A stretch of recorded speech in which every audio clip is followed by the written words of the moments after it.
Hello बच्चों, कल हमने बीए फाइनल में नौकरशाही के दोष पढ़े थे। 6 पॉइंट हो चुके थे, 7वां पॉइंट बाकी था।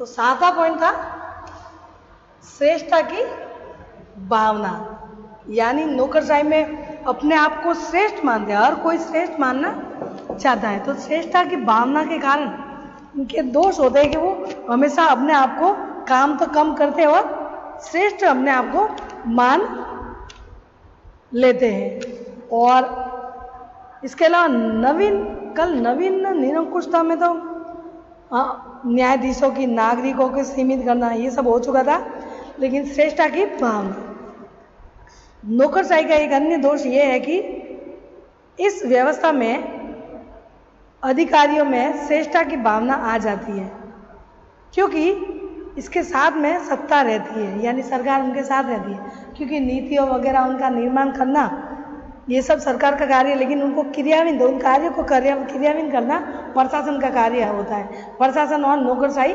प्रशासन फिर नौकरशाही को ये कार्य देती है, तो उनके साथ सत्ता रहती है, इसलिए वो श्रेष्ठता की भावना समझते हैं तथा इन्हें कुछ विशेषाधिकार प्राप्त हो रहते हैं, इसलिए वे अपने आप को जनता से श्रेष्ठ और पृथक समझते लगते हैं, वो अलग समझने लगते हैं जनता से। ये सदैव गर्व से फूले रहते हैं और जनता के प्रति हीन भावना रखते हैं, यानी अपने आप को जनता से वो श्रेष्ठ मानते हैं, यानी वो जनता से श्रेष्ठ मानते हैं क्योंकि वो अपने गर्व से भूलते हैं। फलस्वरूप शासकों एवं शासितों के बीच गहरी खाई पैदा हो जाती है, इसके बीच उपयुक्त संबंध स्थापित नहीं हो सकते, यानी उनके मन में, अधिकारियों के मन में श्रेष्ठता की भावना रहती है कि हम ही श्रेष्ठ हैं। आम जनता जो उनके, तो वो समझते नहीं, क्योंकि वो जनता द्वारा चुने हुए नहीं होते, वो अपने विवेक और मेहनत के द्वारा वो अपना पद हासिल करते हैं, इसलिए वो जनता द्वारा चुने नहीं, इसलिए जनता के लिए वो कार्य करते हैं, हित के लिए। जो सरकार नीतियाँ बनाए उनका निर्माण वो करते हैं, लेकिन वो अपना जैसे नियुक्ति पाई वो इतना ध्यान नहीं देते। उनको पता है कि मेहनत से हम आए और पूरी सरकार हमें व्यवस्था देगी और बीच में जनता हमें नहीं हटा सकती, क्योंकि पूरे रिटायरमेंट तक वो अपने पद पर रहेंगे और अपने मेहनत से आए, इसलिए वो अपने आप को श्रेष्ठ मानते हैं। 8वां लास्ट है आकार में वृद्धि, कुशलता में कमी। आकार में तो वृद्धि होती रहती है, यानी नौकरशाही काम कर कम करते हैं, उनको पता है कि करना ही है, बस यही तो काम है 60 साल तक, जब तक हम हैं नौकरी पे यही काम है। तो आकार में कम काम होता है तो सरकार नियुक्तियाँ उनकी बढ़ाती रहती है, लेकिन उनको कुशलता में कमी आ जाती है कि कोई हटा तो सकते नहीं, अब तो हम परमानेंट हैं, कौन हटाएगा, तो वो सही ढंग से कार्य नहीं कर पाते गवर्नमेंट सर्वेंट का। नौकरशाही की ये प्रवृत्ति होती है कि वह अपने आकार को और अपने सदस्यों की संख्या को निरंतर बढ़ाती हुई चलती है। 50 वर्ष पहले नौकरशाही का जो आकार था, आज उसका आकार दुगना हो गया है।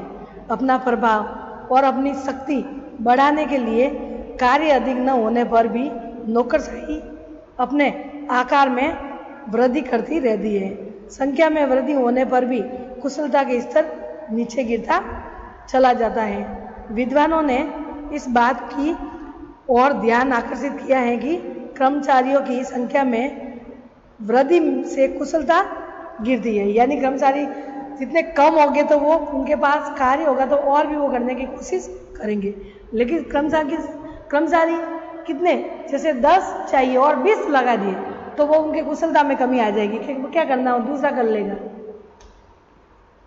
तो एक दूसरे पर भरोसे रहकर उनकी संख्या बढ़ने में उनकी कुशलता गिरती रहती है। लंदन इकोनॉमिस्ट में 16 नवंबर 1955 के अपने अंक में इस सिद्धांत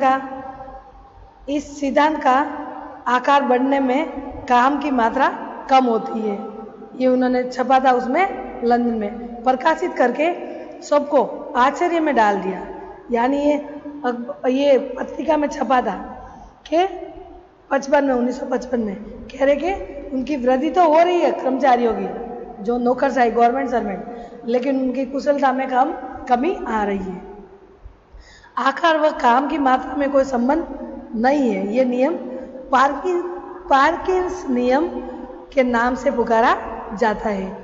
इससे तात्पर्य है कि काम में वृद्धि न होने पर भी कर्मचारी वर्ग की संख्या बढ़ती चली जाती है, यानी काम नहीं बढ़ रहा है फिर भी संख्या बढ़ती ही जा रही है। इसके कई कारण हैं। पहला कारण है प्रभाव क्षेत्र को विस्तृत करने की नौकरशाही की इच्छा। वो कह रहे कि अपना प्रभाव क्षेत्र बढ़ाया जाए, विस्तृत करने के लिए वो कुशलता में कमी आ जाती है। दूसरा कारण है नौकरशाही की संख्या में वृद्धि करके काम के भार को हल्का कर लेना। संख्या बढ़ाकर उसको आराम का अधिक अवसर मिल जाता है। यानी वो कह रहे हैं कि काम हमारे पास ज़्यादा है इसलिए संख्या बढ़ाई जाए, और जैसे संख्या बढ़ाई तो वो अपना काम हल्का कर रहे हैं, ज़्यादा नहीं कर रहे, और उनकी कुशलता में कमी आ रही है। तीसरा कारण है अधिकार ये चाहता है या अधिकारी ये चाहता है कि अधीनस्थ यानी जो अफसर है उनके अधीनस्थ, उनके अंडर में जो कार्य कर रहे हैं, अधीनस्थ एक दूसरे की पद उन्नति का भय दिखाकर अनुशासन में रखा जाता है। यानी जो अधिकारी होता है उनके अंडर कार्य कर रहे हैं, वो एक दूसरे को कह रहे हैं कि अगर ज़्यादा कार्य किया या अच्छा किया तो उनको प्रमोशन दिया जाएगा। तो ऐसे प्रोत्साहित कर करके उनसे काम करवाया जाता है। चौथा कारण यह है कि नौकरशाही अपने कार्य को आवश्यक रूप में बढ़ा लेती है और फिर संख्या में वृद्धि कर लेती है। पार्किंसंस नियम आंकड़ों को देखकर यह सिद्ध करता है कि कर्मचारियों की संख्या में प्रतिवर्ष 5.75% औसत वृद्धि होती है और वर्ष में। इस प्रकार हम देखते हैं कि नौकरशाही अनेक दोषों से पीड़ित रहती है। नौकरशाही के अंतर्गत साधनों को साध्य और साध्यों को साधन बना दिया गया है तथा उसमें कल्पना और दूरदर्शिता की कमी होती है। वो कल्पना करते रहते कि ये हो जाएगा, ये हो, और दूरदर्शिता सोचते नहीं, वो कमी, क्योंकि उनको पता है कि बस अब हमने जॉब ज्वाइन कर लिया, परमानेंट है, गवर्नमेंट है, सारी सुविधा दे रहे, सैलरी भी अच्छी दे रहे, बस हमें काम करना है। तो कुशलता में इस वजह से उनकी कमी आ जाती है। आगे हम पढ़ेंगे नौकरशाही के दोषों को दूर करने के उपाय, यानी नौकरशाही के जो दोष हैं उनको किस प्रकार से दूर किया जा सकता है। इसमें हम थोड़ा सा परिचय पढ़ लें। इसमें नौकरशाही के दोषों को दूर करने के लिए इन दोषों के बावजूद सरकारी प्रशासन में नौकरशाही का योगदान कम महत्व का नहीं है। सत्य तो ये है कि इसके कारण प्रशासन पहले की अपेक्षा अधिक कुशल, विवेकशील, निष्पक्ष तथा न्याय संगत बना है। वस्तुतः नौकरशाही कार्य कुशलता, विशिष्ट ज्ञान, निष्पक्षता, नियमों तथा कानून के पालन आदि के अनेक गुणों के कारण वर्तमान समय में प्रशासन का अनिवार्य अंग बन गई है। अतः मैक्स वेबर और डिमॉक तथा रॉबसन इसे अनिवार्य मानते हैं तथा इनकी बुराइयों का संशोधन करके इससे अधिक उपयोगी और उत्कर्ष बनाना चाहते हैं। इसकी तुलना प्राय अग्नि से की जाती है और कहा जाता है कि यह एक अच्छा सेवक है किंतु बुरा स्वामी है। सेवक के रूप में ये कार्य करे, बच्चों ये सब ये कह रहे विचारक कि सेवक के रूप में कार्य करे तो अच्छा, लेकिन स्वामी बनने की कोशिश की तो वो बुरा हो सकता है। आग पर नियंत्रण रखकर तथा इसे सेवक बनाकर इससे खाना बनाने से लेकर रेल के इंजन चलाने तक के विविध उपयोगी कार्य किए जाते हैं, किंतु यदि इसे नियंत्रण में न रखा जाए तो विध्वंस का विनाशकारी कार्य कर सकती है। यानी आग की तरह ये खाना वगैरह सब बना सकती है आग से, लेकिन अगर ये अपने में उतर जाए, नियंत्रण न रखे तो आग से सब सारा जला भी सकती है। अतः नौकरशाही को जनता पर हावी नहीं होने दिया जाना चाहिए। प्रयुक्त उसे सेवक ही बनाए रखना या सेवक ही बनाए रखना चाहिए। ये कार्य 4 उपाय बता सकते हैं कि कैसे उनको सेवक के रूप में, कैसे नौकरशाही को, दोषों को दूर किया जा सकता है। तो इसमें पहला पॉइंट बच्चों है योग्य मंत्रियों की नियुक्ति। अगर नियुक्ति योग्य मंत्री की होगी तो वो कार्य नियंत्रण रखेगा सरकार, किसमें? नौकरशाही पर नियंत्रण रखेगा। नौकरशाही को नियंत्रित करना मंत्रियों का कार्य है। यदि वे मंत्री योग्य और कार्यकुशल होंगे तो वे सरकारी सेवक पर सुदृढ़ नियंत्रण रख सकेंगे, अन्यथा सरकारी सेवक उन पर हावी होकर जनता की स्वतंत्रता को संकट में डाल सकते हैं। यानी जो मंत्री है वो भ्रष्टाचार वगैरह न करे, वो योग्य और कुशल हो ताकि वो उस पर नियंत्रण कुशलतापूर्वक रख सके। और नियंत्रण रखेंगे तो क्या होगा? नौकरशाही अच्छे से कार्य कर पाएंगे। तो इसलिए योग्य मंत्री की नियुक्ति के कारण इनके दोषों को सुधारा जा सकता है। दूसरा पॉइंट है बच्चों सत्ता का विकेंद्रीकरण। सत्ता का विकेंद्रीकरण। दूसरा उपाय सत्ता के विकेंद्रीकरण का है। अधिकारियों में सत्ता का अत्यधिक केंद्रीकरण होने से ही उसमें नौकरशाही प्रवृत्ति पनपती है। इसलिए यदि सत्ता का विकेंद्रीकरण कर दिया जाएगा तो नौकरशाही अपने दोषों से मुक्त हो जाएगी। तो शक्तियों का विकेंद्रीकरण यानी शक्तियों का बंटवारा, केंद्र और राज्यों के बीच में शक्तियों का बंटवारा। तो ये व्यवस्था होगी तो नौकरशाही के दोषों को दूर किया जा सकता है, क्योंकि सत्ता का अब राज्यों का नौकरशाही राज्य सरकार संभालेगी, केंद्र की है, जो केंद्र के गवर्नमेंट सर्वेंट है उनको केंद्र सरकार संभालेगी। अगर विकेंद्रीकरण नहीं हुआ, केंद्रीकरण, पूरी शक्ति किसके हाथ में? केंद्र के हाथ में रही, तो फिर बाद में ये दोष देखे जा सकते हैं। लेकिन हमारे यहाँ तो सत्ता का विकेंद्रीकरण है, यानी सरकार के केंद्र शासित अपने खुद की नियुक्ति के कर्मचारियों की केंद्र शासित करते हैं, केंद्र करता है, यानी संघ जो केंद्र सरकार की सरकार होती है, प्रधानमंत्री वगैरह, मंत्रिमंडल, उनके नियुक्त भर्ती खोलते हैं। और संघ लोक सेवा आयोग वगैरह वो राज्यों में उनके जो केंद्र के अंडर में आते हैं वो नियुक्ति वो करेंगे और वही वेतन वगैरह देंगे। और राज्यों में जो नियुक्ति वगैरह है वो राज्य सरकार द्वारा की जाएंगी और राज्य सरकार द्वारा ही वेतन दिए जाएंगे। इसलिए सत्ता का विकेंद्रीकरण हो तो ये नौकरशाही के दोष दूर हो सकते हैं। तीसरा है प्रत्यायोजित विधि निर्माण की मात्रा में कमी। इसमें है नौकरशाही की निरंकुशता का मुख्य स्रोत प्रत्यायोजित विधि निर्माण है। अतः नौकरशाही को अधिक उपयोगी बनाने के लिए यह आवश्यक है कि प्रत्यायोजित विधि निर्माण की मात्रा में कमी की जाए। यानी कानून का निर्माण, हर बात के लिए कानून, छोटी छोटी बातों के लिए कानून नहीं होना चाहिए, विधि निर्माण में कमी करनी चाहिए। कोई भी कानून बनाए तो जिसमें लोगों का अधिकार छीन रहे हैं या लोगों के हित के कार्य नहीं हो रहे, तो ऐसी मोस्ट बातों के लिए कानून बनाना चाहिए। हर कोई आयोजित बातों के लिए कानून बनाया तो फिर बाद में उनका नौकरशाही का मन उड़ जाएगा और उनको दोषों को दूर नहीं किया जा सकता। इसलिए ये जो कानून बन रहा है निर्माण में वो कम मात्रा में बनाए। मैन उनको रखेंगे, भ्रष्टाचार किया तो आपको दंडित किया जाएगा, कार्य जल्दी करना पड़ेगा नहीं तो निष्कासित किया जा सके। ऐसे कानून बनाए जाए। हर बातों के लिए छुट्टी ली तो निकाला जाएगा, ये छोटे छोटे के लिए कानून नहीं बनाए जाए तो वो अपनी अच्छे से कार्य करेंगे, अपनी भूमिका अच्छे से निभा पाएंगे। लास्ट है बच्चों न्यायाधिकरणों की स्थापना। न्यायाधिकरणों की स्थापना यानी ऐसे न्यायाधिकरण की स्थापना की जानी चाहिए जहां नागरिक, यानी कि ऐसे न्यायाधिकरणों की स्थापना की जानी चाहिए जहां नागरिक सिविल कर्मचारियों के विरुद्ध अपनी शिकायतें रख सके।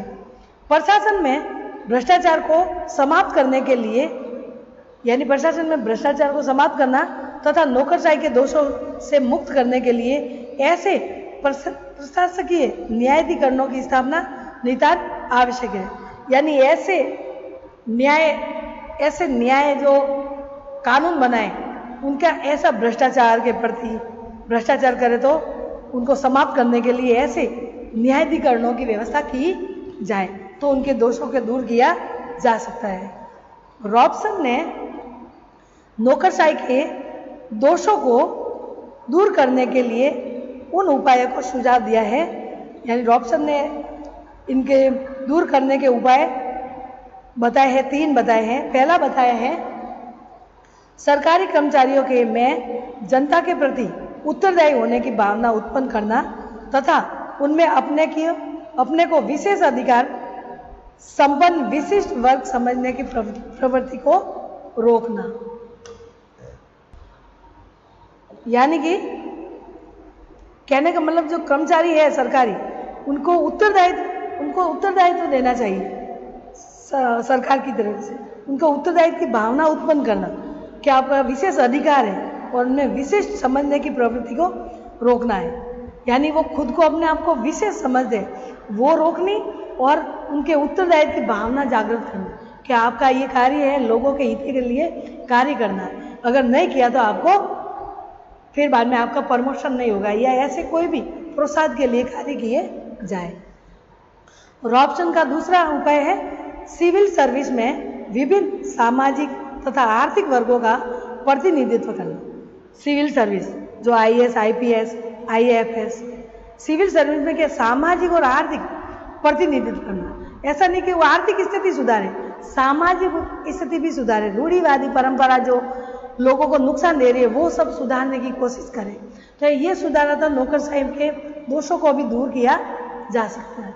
वो भ्रष्टाचार कम होगा और उनके आर्थिक और सामाजिक उनका जो सामाजिक व्यवस्था कैसे रह रहे वो उनको भी सुधारने की कोशिश की तो फिर बाद में उनको दोषों को दूर किया जा सकता है, वो ईमानदारी से कार्य कर सकते हैं। तीसरा रॉबसन ने कहा है कि प्रशासन में सामान्य नागरिकों अर्थात गैर सरकारी व्यक्तियों को सक्रिय रूप में भागीदार बनाना। यानी प्रशासन में सामान्य नागरिक और गैर सरकारी व्यक्तियों को, जो प्राइवेट है उन व्यक्तियों को भी भागीदार बनाना प्रशासन में। यानी ठेका दे कोई भी पुल के लिए, निर्माण के लिए कोई भी, तो उनके लिए सरकारी ठेकेदार नहीं, प्राइवेट को भी महत्व देना चाहिए ताकि सबको काम मिल सके और भागीदारी देनी चाहिए। तो ये काम होगा तो नौकरशाही ऑटोमेटिक वो दोषों को दूर कर सकते हैं। उनके मन में ये होगा कि अगर हमने अच्छा काम नहीं किया तो वो प्राइवेट को ले सकते हैं, तो वो कार्य अच्छा करने लग जाएंगे। आधुनिक काल में नौकरशाही की एक आवश्यक बुराई है। लोक प्रशासन में इसके योगदान की अपेक्षा नहीं की जा सकती।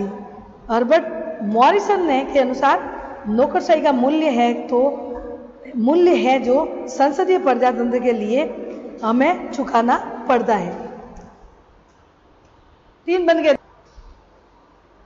कहने का मतलब मॉरिसन कह रहे हैं कि नौकरशाही का मूल्य है जो संसदीय प्रजातंत्र के लिए हमें चुकाना पड़ रहा है। वस्तुतः नौकरशाही अपने आप में कोई बुरी चीज नहीं है। आवश्यकता इस बात की है कि नौकरशाही को इस भांति नियंत्रित किया जा सके कि वह सेवक ही बने रहे, स्वामी नहीं। स्वामी बना दिया गया तो वो हावी हो जाएंगे। तो अंत में ये है कि कानून अच्छा बनाना, कानून बनाने उनके नीति बार बार हर बातों के लिए नहीं, भ्रष्टाचार वगैरह ऐसे बातों के लिए कानून बनाना। इसके अलावा जो प्राइवेट है उनको भी महत्व देना, उनको भी सरकार में जोड़ देना। तो ये सब बातें अगर की तो नौकरशाही के दोष दूर होंगे, क्योंकि प्राइवेट का उनको खतरा होगा कि सरकार हमें निकाल के या फिर हमें महत्व नहीं प्राइवेट को भी ला सकती, तो फिर बाद में उनके मन में वो डर रहेगा और वो अच्छे से कार्य कर पाएगी। इसके अलावा नौकरशाही योग्यता पर आधारित नौकरशाही का आधार सरकारी अधिकारी के गुण में हो जाते हैं। योग्यता की जांच के लिए निष्पक्ष तथा वस्तुगत परीक्षाएं आयोजित हो जाती है। यानी नौकरशाही में ये भी दूर है कि ये भी दोष दूर करना चाहिए कि परीक्षा ले जो निष्पक्ष रूप से उनकी जांच होनी चाहिए, परीक्षा जो दे वो ऐसे नहीं कि भ्रष्टाचार द्वारा या पेपर आउट करवा के वो एग्जाम खरीद कर वो ऐसे एग्जाम दे और नौकर वो अपना पद हासिल करे। तो ये इन बातों को रोकने के लिए निष्पक्ष रूप से परीक्षा आयोजित होनी चाहिए। उसका लक्ष्य लोक सेवा की कुशलता और इसका लक्ष्य प्रतिभा के लिए खुला पेशा होता है। इस व्यवस्था में लोक सेवक किसी भी अनुग्रह भार में दबा हुआ नहीं रहता, वह सदैव सामान्य हित की अभिवृद्धि में रुचि ले सकता है। सभी सभ्य देशों में नौकरशाही की यही पद्धति प्रचलित है। आधुनिक लोकतंत्र में लोक कर्मचारी वास्तव में लोगों की सेवा में नियुक्त एक अधिकारी होता है और उसकी भर्ती निश्चित योग्यता के आधार पर निश्चित उद्देश्य के हेतु होती है। तो इस प्रकार से बच्चों नौकरशाही योग्यता के आधार पर होनी चाहिए, उनको कानून का नियम का पालन करवाना चाहिए, नियंत्रण होना चाहिए, अच्छे मंत्रियों को नियुक्ति होनी चाहिए और सत्ता का विकेंद्रीकरण होना चाहिए और हर बात के लिए छोटी छोटी बातों के लिए कानून नहीं बनना चाहिए। इस प्रकार से बच्चों आज हमने नौकरशाही के दोषों को दूर करने के उपाय पढ़े। कल हम पढ़ेंगे लोक सेवा।